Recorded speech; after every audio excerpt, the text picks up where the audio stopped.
Welcome back to a place you've never been before. So the other night, I was getting ready to fall asleep and this question just popped into my head. How much would the Great Plateau be worth if I wanted to buy it? Well, I got a good amount of spare time, so time to figure it out. You're probably wondering how I would figure this out. Well, my thought process was that I would pick up everything on the Great Plateau and sell it, which is what I did.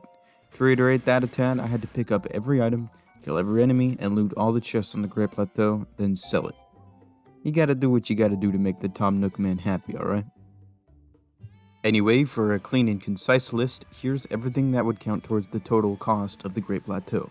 I needed all materials, being mushrooms, apples, fish, anything in the materials tab really, all monster drops, excluding respawnables like key swings and stalk goblin drops, all food and encampments or boxes, and all clothing, including the DLC items.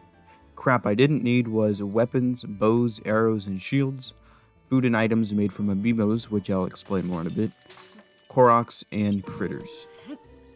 Now, bugs and critters count towards the total, but I didn't need to collect all of them because, first, it'd be really annoying to hunt them all down, and two, well, I just didn't want to. If you're buying property, you usually don't pay for the bugs, so buzz off, okay? Now that you know what I need, I gotta go on to Breath of the Wild and collect all the goods.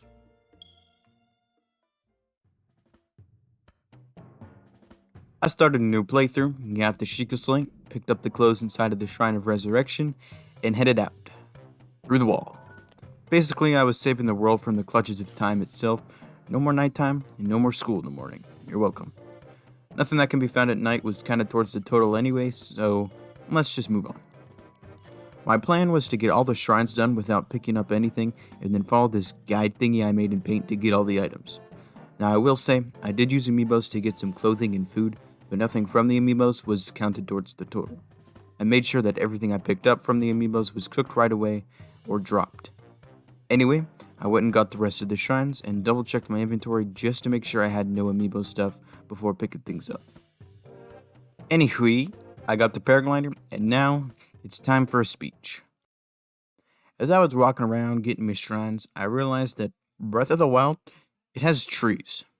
You know what trees give you in real life and in this game? Wood. Okay, wow. Wood. Crazy. But did you know that wood is sold for 2 rupees in this game? Yeah, it's freaking crazy, dude. So I had to play the genocide route, but on trees. I kid you not, I not only picked up every item, killed every monster, broke every crate, and opened every chest, I also chopped down every freaking tree on the plateau. Every single one. If you didn't know, that takes a lot of freaking time. And gigabytes. It was not fun, dude. So yeah, I did that. And that's why you should subscribe and leave a like, because this was hell. Moving on, I followed my brochure, got all the goods I needed, and got put on a hit list by Team Trees. I went through each area one by one, chopping down trees, picking up items, killing monsters, you know the drill.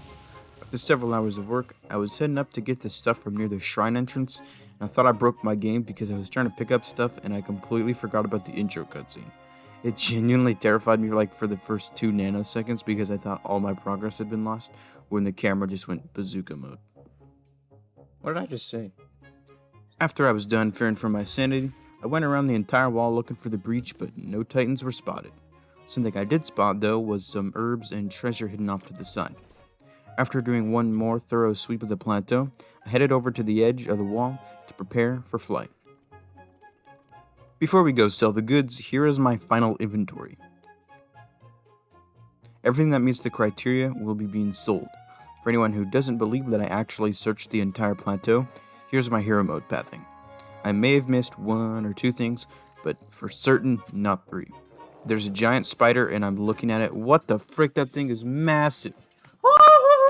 Back to what I was saying, I definitely did not miss a single item on the Great Plateau, but with everything ready, I sailed the sky. Now it is time to sell. I had 6 rupees from an amiibos and a rock, so I just bought an arrow to set the count back to 0.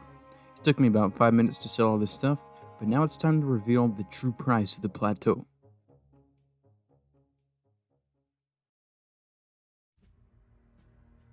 Now it is time for the grand reveal.